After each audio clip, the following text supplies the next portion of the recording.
Hey everyone, welcome back to my channel. Today I'm going to be doing my first reading wrap up for 2023. January was an amazing reading month for me, and for me January is just a really good setup for the rest of the year.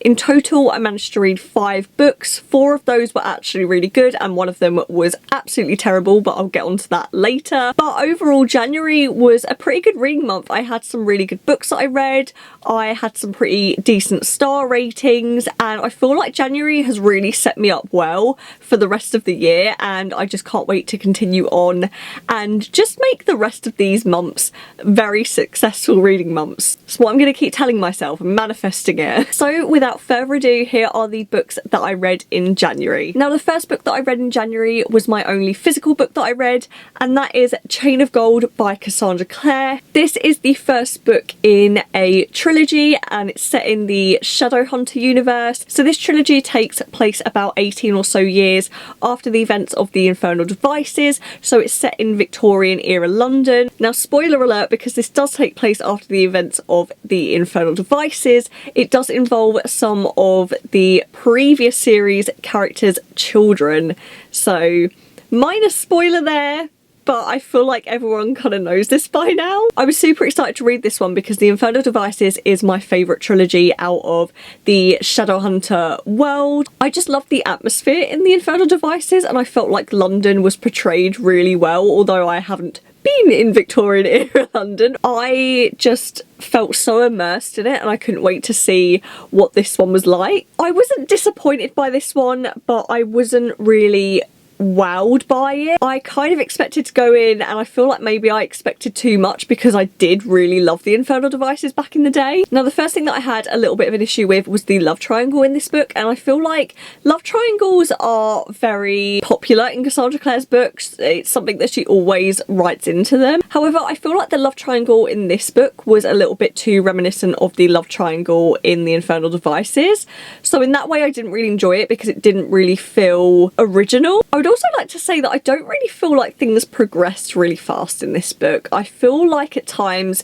it felt a little bit slow. I don't really feel like much happened. However, towards the end it was a little bit more action-packed. Although having said that, I do feel like that this book sets up a really good start for the rest of the trilogy. One of the positive things that I did say about this book was that I loved the friendship dynamics and just the friendship group in general. I feel like if I hadn't have enjoyed the story anyway, I would have still kept reading this trilogy just for the friendship group, because I just know they're going to get in so much trouble and cause so much mischief. I just love seeing them all together. In fact, I feel like I enjoyed their relationship more than I enjoyed kind of like the romance going on in this book. One of the things that I can't wait to see in the rest of the trilogy, because obviously the last book has already released now, is I can't wait to see if there's more about Matthew's story. I feel like in this book Matthew is set up to be a really mysterious character and things are kind of mentioned here and there but they're not really developed upon. It really has you questioning what is going on with him, what has happened, and you do get a little bit more information at the end, but it still leaves a bunch of questions, and I just wonder how his character is gonna evolve throughout the trilogy. Another kind of almost negative thing to say, and I don't know whether this is because I have read the Infernal Devices before and I read them years ago, but because this book does involve the children of characters from the previous book, I found this book really confusing at the beginning with all of the characters that were being mentioned, because in my head I was trying to connect them all to their parents, and in that way for me it was just really confusing and I was getting really overwhelmed, and in the end I kind of had a grasp of who was who. However, I also had to take a step back and just think that these are just characters, and this was the first book in a series that I was reading, and just forget about the Infernal Devices because I found it really confusing. It's one of the reasons I hate fantasy altogether, is just because I hate the vast amount of characters that I have to keep up with. Another thing that I also really loved was the whole they're in love with each other but they don't know it thing. I really loved it. I love when romances are frustrating. I love the build up. I love frustrating romances. I love like love-hate relationships. I love it. and I really enjoyed it in this book. I know some people might not like that, but I personally really enjoyed it. Now, because I did have those couple of gripes that I just mentioned, I did rate this one 3 out of 5 stars. That's kind of a very, very low rating for a Cassandra Clare book for me personally. I feel like I've rated maybe City of Fallen Angels that before. I think I might have rated that 3 stars. It's a low rating, and it's just because I was trying to be very opinionated, and I just don't feel like this wowed me enough. Obviously, I love this enough to continue with it. Overall, it was really enjoyable. I like the story. I can't wait to see where it goes, but I just had a couple of issues with it. Now, the next book that I read was on my Kindle, and that was Notes on an Execution by Danya Kakafka. Now, this is a literary fiction novel. It essentially follows a man as he is on death row, and it's basically his story as he is counting down the hours to his execution. However, his story is told from his perspective as he, you know, is counting down to his execution, and then it is also told from women who have had some sort of connection in his life. So one of the women's perspectives is of his mother. You then have a police officer who has been involved in the case, but also she has a connection to his life somehow. And then you also have another lady who is connected to him, but you don't really know how until towards the end. So one of the first things that I have to say about this is it has some really poetic writing, and I quite enjoyed that about this. It kind of really reminded me a little bit of The Lovely Bones. Now, The Lovely Bones is a really slow and sometimes boring book, but I really enjoyed the writing style of that book, and in that way it really reminded me of that. However, what I will say is that this book is sometimes really heavy on the metaphors, which I didn't really enjoy all that much. I feel like some people would love that. I personally didn't enjoy it as much. Now, although I really enjoyed the different points of view in this book, I do have to say that I found myself not enjoying Saffron's perspective as much. I almost feel like her perspective sometimes bordered on the thriller genre, which I feel like kind of went against this whole book, and it kind of muddled the genre a little bit, which I found almost confusing, because then you're kind of questioning what type of book it's supposed to be. It was just kind of odd to me because it felt like her chapters were almost just her trying to get this guy done for this murder, and it just felt really out of place in some points. Now, when I went into this book, I really went in thinking you're going to find out why this guy did all of this stuff, why he murdered all of these women, and actually you don't get any answers. Spoiler alert. However, I really enjoyed that about this because it almost felt reminiscent of real life, and it felt realistic in that way, because let's face it, how many serial killers are on death row and they have absolutely no reason for what they did? They just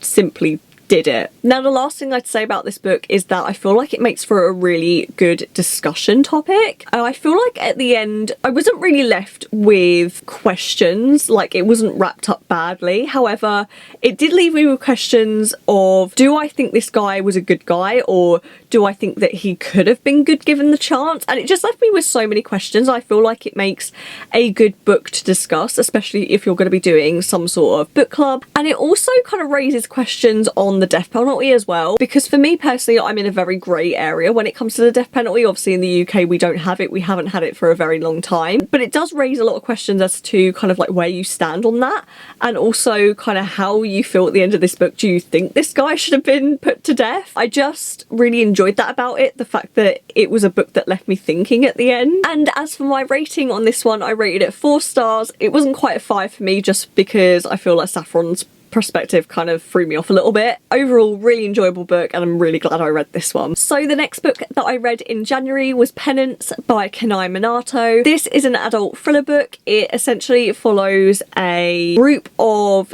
girls who are now women, and when they were younger they witnessed the murder of their friend, and essentially the mum of this friend turns around to them and basically says, you need to find out who this killer is, because basically none of them remember, otherwise you need to give penance in some way and I have to accept that. This book was kind of disappointing in a way, because I absolutely loved a previous book of this author called Confessions. Confessions was an amazing book. However, I had a couple of issues with this one. I think the first issue I had was the fact that when the women were recounting their stories, it felt very repetitive, just because they go back and they recount it word for word what they did. And I mean, by the third chapter you've already read this twice already, so you already know what's going on, you already know where they all are and what's happened and what's going to happen, and they're all just replaying it again until they get to the part where they're now living their lives and they're trying to remember who this killer was. In that way I just found it a little bit boring and repetitive, and I was so done with reading the chapters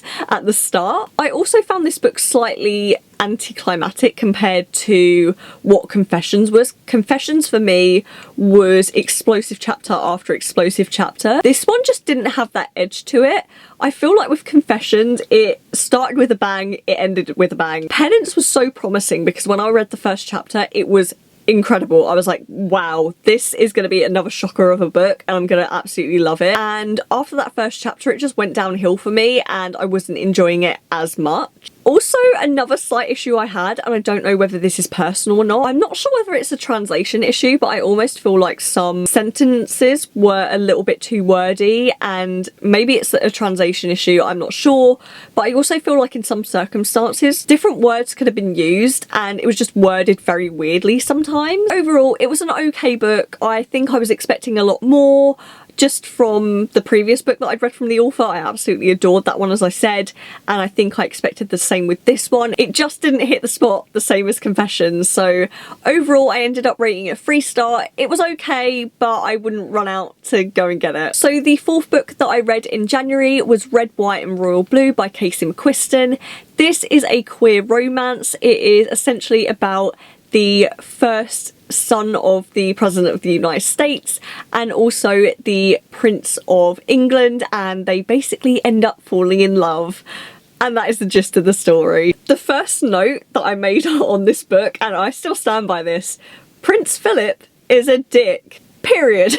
I still stand by this fact. I hated that character with a passion. He wasn't made to be liked. I still don't forgive him. He is an asshole. Well written, Casey McQuiston, because I love a good character I can hate. One of the things that I did say about this book was that I found it a little bit slow in the middle.